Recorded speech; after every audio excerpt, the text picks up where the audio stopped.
In today's Meta Monday episode, the first deck profile I'm going over in the BT10 format is going to be Anti-Xros Metalgarurumon X. Metalgarurumon X is going to be very similar to what Blue Hybrid did in the BT8 meta, i.e., it ain't gonna disappear. While Crossheart and Blue Flare may be upcoming decks that are going to be dominating the format, their security isn't too threatening unless you happen to hit something that deletes your Digimon. As always, I'm going to cover the card by card for this profile, the substitutes, and the combos. And if you enjoy these types of videos, do consider liking this video, subscribing to the channel, and hitting that notification bell for more future content.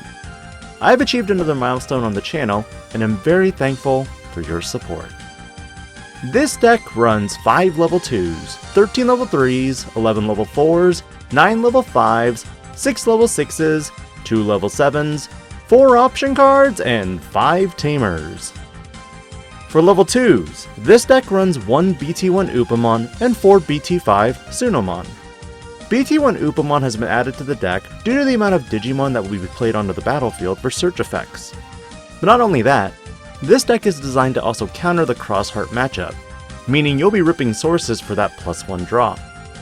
But while I like this aspect of the deck, you'll still want to maintain some DP boost for the security, which is why BT5 Tsunomon is the 4 of for the extra 1000 DP goodness.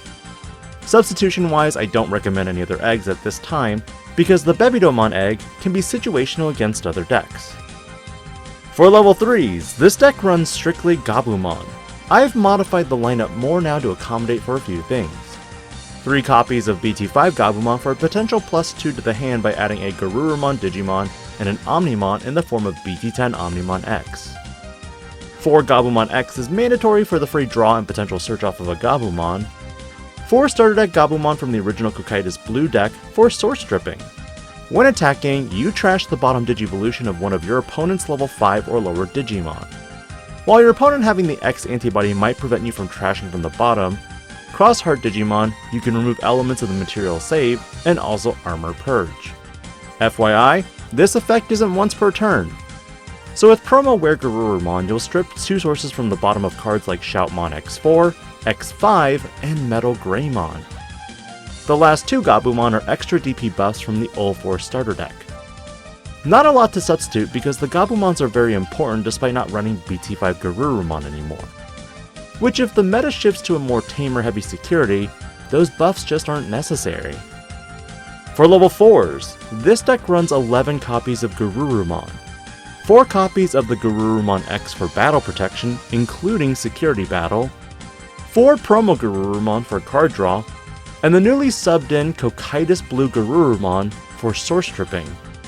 Remember with promo Weregarurumon and this Digimon, you'll be picking 2 sources off each attack with Gabumon. Can you say no to material save if your level 5 or lower Digimon gets deleted? Yeah. Substitution wise, you could keep the DP buffs, but I think source stripping is very powerful moving forward. You decrease sources from multiple Digimon, and can even remove protection effects from Gaiomon or even Grandest Kuwagamon decks. Moving to level 5s, there's 9 in the form of 4 promo Weregarurumon for the Unsuspend and multiple attacks. 1 promo Weregarurumon Sagittarius mode for returning 2 of your opponent's level 3 Digimon to its owner's hand, and 4 Weregarurumon X for the Unsuspend and returning a level 4 or lower Digimon to the hand. A lot of your level 5s can return Digimon, meaning that whole chip damage aspect of material save Digimon isn't as useful, and forces your opponent to use them from the hand instead. Likewise, Weregarurumon X can return powerful Digimon from the Blue Flare side of things, but this also potentially lets them recycle it as well. Substitution wise, you could adjust your Sagittarius modes to higher counts if your opponents are playing more rookies in your meta scene.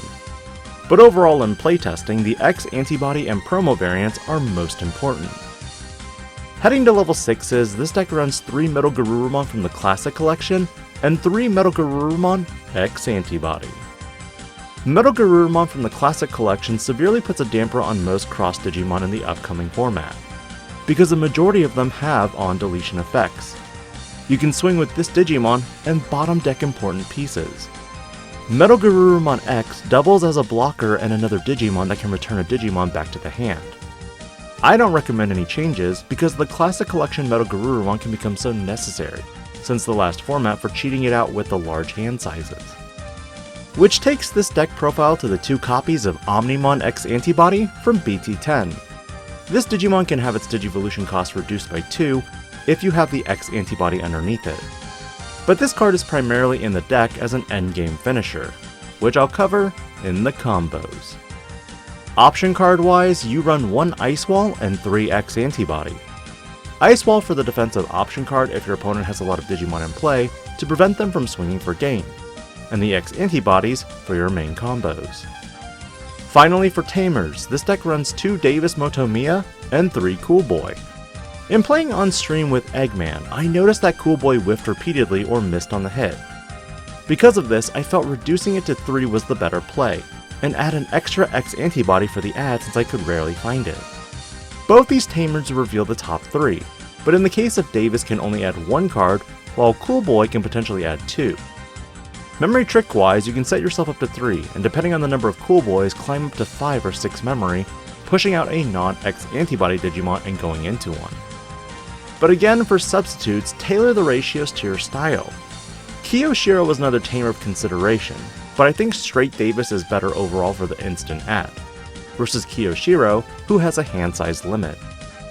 For strengths and weaknesses, this deck plays like every standard Metalgarurumon X deck, playing primarily in the raise and chipping 1 small body at a time until you're ready to push.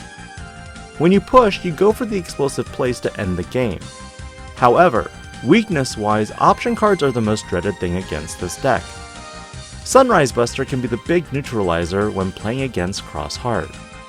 Blue Flare doesn't have much removal, but it does rely more on stun. And of course, 3 Musketeers and security control. Overall, this deck takes more from the elements of source stripping due to the fact that material save is just a pain in the butt. For combos, ideally you want to build in the raise from Sunomon to Gabumon. If you have Cool Boy out and a Gabumon X in hand, you can push out to get that extra memory and draw, Digivolving into the Gabumon X, and then search with it. But the best time to push out is when you have Promo Weregarurumon in play. Assuming you have a Promo Garurumon in the Digivolution sources and you haven't lost a card from on playing anything, that means that from the first turn, you should have 6 to 7 cards in hand. Swing with Weregarurumon and restand. Battle Protection, draw 1. Swing again with Weregarurumon. Battle Protection, draw another card. Go into Weregarurumon X for 0 memory. Battle Protection, and draw 1. That means at this point you have 9 to 10 cards in hand, and Weregarurumon's effect triggers for 2 security checks. Digivolving into a Classic Collection Metalgarurumon means that you'll be paying 2 memory overall for the Digivolution cost, unless your opponent hit a Davis Motomiya or Cool Boy off to give you additional adds. Your opponent has 1 security left, which means if you Digivolved into Metalgarurumon X, you could unsuspend and swing again. But what if you took this 1 step further to remove all the security? By placing the X-Antibody under Metalgarurumon X, you can now swing and Digivolve into Omnimon X-Antibody from BT10 to bottom deck a level 6 source or the X-Antibody to trash the security of your choice, i.e. the last security. Then Omnimon X's attack connects at 0 security for the game. What are your thoughts on Anti-Xros Metalgarurumon X? Personally, I see Metalgarurumon X being a deck that will continue seeing play moving forward. With security for Cross Heart being so Tamer heavy, and Blue Flare requiring some setup with even the boost or its own Tamers, I have a feeling that speed will be a factor in the meta moving forward. And Metalgarurumon X will still be one of the most seen decks. This is Digi-Panda, logging out.